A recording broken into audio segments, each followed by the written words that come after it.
बिस्मिल्लाहिर्रहमानिर्रहीम। अस्सलाम वालेकुम। Welcome to Gohar Publishers. Our slogan is redefining the geography of education through digital resource for conceptual learning. My name is Hasib Yamin Khan and today we are going to discuss the SLOs of exercise 10.4. 10.4 के SLOs में हम देखते हैं ये video देखने के बाद हम जान पाएंगे कि एवरेज क्या होता है, अरिथमेटिक मीन क्या होता है, मीडियन क्या होता है और मॉड क्या होता है। तो आइए इस एक्सरसाइज को शुरू करते हैं। सबसे पहले हमारा टॉपिक आ रहा है वो है एवरेज। एवरेज क्या होती है? We use many types of average in statistics. वो कहते हैं स्टैट्स के अंदर हम कई किस्म की एवरेज पढ़ते हैं, but the most common use average और अरिथमेटिक मीन। इनमें जो सबसे ज़्यादा यूज हो रही होती है वो कौन सी होती है? अरिथमेटिक मीन हो रही होती है, मीडियन यूज हो रही होती है और मॉड यूज हो रही होती है। सबसे पहले इनमें हम देखते हैं कि अरिथमेटिक मीन।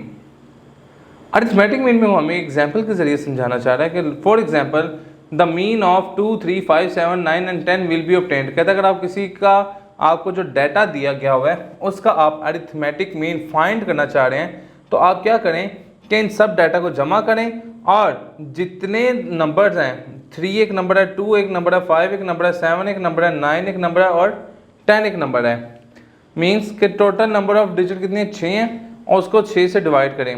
देखें 2 + 3 + 2 5, 5 + 5 10, 10 + 7 17, 17 + 9 26, 26 + 10 36। तो जब हमने 36 को सम अप करके 6 पे डिवाइड किया जो कि टोटल नंबर्स हैं कि इनकी क्वांटिटी कितनी है, तो वो हमने जब डिवाइड किया तो हमें आंसर मिलता है 6, 6 1 = 6, 6 6 = 36।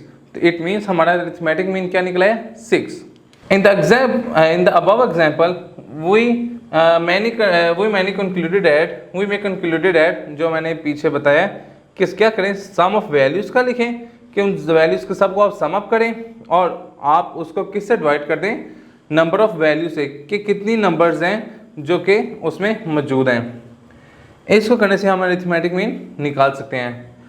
सम relation can be found from this rule that, वो कहता है कुछ हम इस रूल के जरिए कुछ और रिलेशन भी हम फाइंड कर सकते हैं। जैसे अगर आप सम ऑफ वैल्यूज निकालना चाह रहे हैं तो सिंपल ये चीज़ें डिवाइड हो रही है, उसको अरिथमेटिक मीन से मल्टीप्लाई कर दें। इट मीन्स कि आप अरिथमेटिक और नंबर ऑफ वैल्यूज से मल्टीप्लाई करेंगे तो आपका क्या निकल आएगा? सम ऑफ वैल्यूज। इसी तरीके से अगर आप नंबर ऑफ वैल्यूज निकालना चाह रहे हैं तो क्या करें कि नंबर ऑफ वैल्यूज को इधर रहने दें, अरिथमेटिक मीन को इससे डिवाइड कर देंगे सम ऑफ वैल्यू से, तो आपका क्या निकलेगा? Number of values. अब हम देखते हैं मीडियन। मीडियन क्या होता है? Median is the middle value of the observation arrange ascending और डिसेंडिंग ऑर्डर। अगर आप किसी चीज़ का मीडियन निकालना चाह रहे हैं तो आप सबसे पहले क्या करें, उसको असेंडिंग या डिसेंडिंग ऑर्डर में आप अरेंज कर लें और फिर उसकी जो मिडल वैल्यू होगी वो आपको क्या कहलाएगी? मीडियन। अब वो कह रहा है if the number of value are odd, अगर जो वैल्यू आ रही है वो ऑड है, median is the mean of the 2 middle values. तो वो कहता है मीडियन क्या होगा? 2 मिडल वैल्यूज का सम अप होगा of observation arrange in ascending और डिसेंडिंग ऑर्डर। ये हम ऑब्जर्वेशन करके देखेंगे असेंडिंग और डिसेंडिंग ऑर्डर में, ठीक है। और अगर वो कह रहा है नंबर इवन होगा तो हम उसको देख के करेंगे कि इन दोनों को मिडल वैल्यू जो होंगी उनको सम अप करके डिवाइड करेंगे तो हमारा क्या निकलेगा? मीडियन। इसको एक बार रिपीट करते जाते हैं कि मीडियन जो एक मिडल वैल्यू होती है, अगर नंबर्स ऑफ वैल्यूज़ के हैं ऑड हैं, अगर नंबर ऑफ वैल्यूज़ ऑड हैं आपकी, लेट्स सपोज 7 है वैल्यू 1 to 7, तो इसका मीडियन का निकल आएगा 4, क्योंकि 4 एक मिडल वैल्यू है। और अगर वो कह रहा है इवन है तो आपने क्या करना है, अगर लेट्स सपोज 8 है तो आपने दरमियान वाली जो टर्म्स हैं वो आपने उन दोनों को ऐड अप करना है, 4 और 5 को, और उसको 2 पे डिवाइड करेंगे तो आपका क्या निकलेगा? मीडियन। एग्जाम्पल के जरिए हम देख लेते हैं। Median of 5, 7, 11, 15 and 19 and 11 is 11। वो कह रहा है 1, 2, 3, 4 इन 5 वैल्यू का जब मैं मीडियन ले रहा हूँ तो वो क्या निकल रहा है? 11।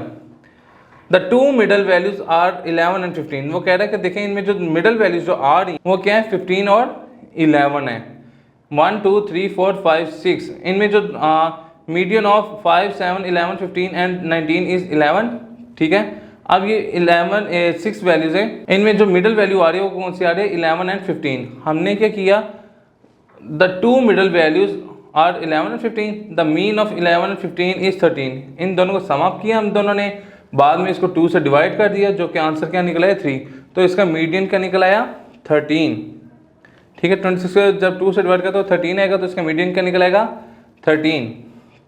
Mod, mod is the value, mod एक ऐसी वैल्यू होती है विच अकर मोस्ट ऑफन, जो कि असेंडिंग एंड डिसेंडिंग में सबसे ज़्यादा रिपीट होने वाली होती है। मिसाल के तौर पे इन the set of observation 3, 4, 5, 5, 7, 5 is the most occurred value. 5 एक ऐसी वैल्यू जो सबसे ज़्यादा आई हुई है। 5 has occurred twice but the other values once. कहता 5 जो है वो 2 दफ़ा आया हुआ है, बाकी सब 1 दफ़ा ही नहीं है। There may be more than 1 mode in the set of data. वो कहता है किसी भी डाटा में एक से ज़्यादा मोड हो सकता है। There is more than 1 mode when the highest frequency was observed from the more than the value in the data set. वो कह रहा है, वो कहता है कि there is more than 1 mode, mode एक से ज़्यादा मोड भी हो सकते हैं। When the highest frequency was observed, कहता है जब हम देखेंगे कि उसमें फ्रीक्वेंसी ज़्यादा है किसी भी नंबर की, फॉर मोर देन 1 वैल्यू, जो कि एक वैल्यू से ज़्यादा है। मिसाल के तौर पे इधर अगर मैं एक 4 भी एडअप कर दूं तो इसका मोड बन जाएगा 5 and 4, क्योंकि 5 भी रिपीट हुआ है और 4 भी रिपीट हुआ है। जी स्टूडेंट्स, तो इस लेक्चर में हमने देखा कि अरिथमेटिक मीन क्या होती है, मीडियन क्या होता है, मॉड क्या होता है, और उसके हमने चंद एग्जाम्पल्स भी देखी।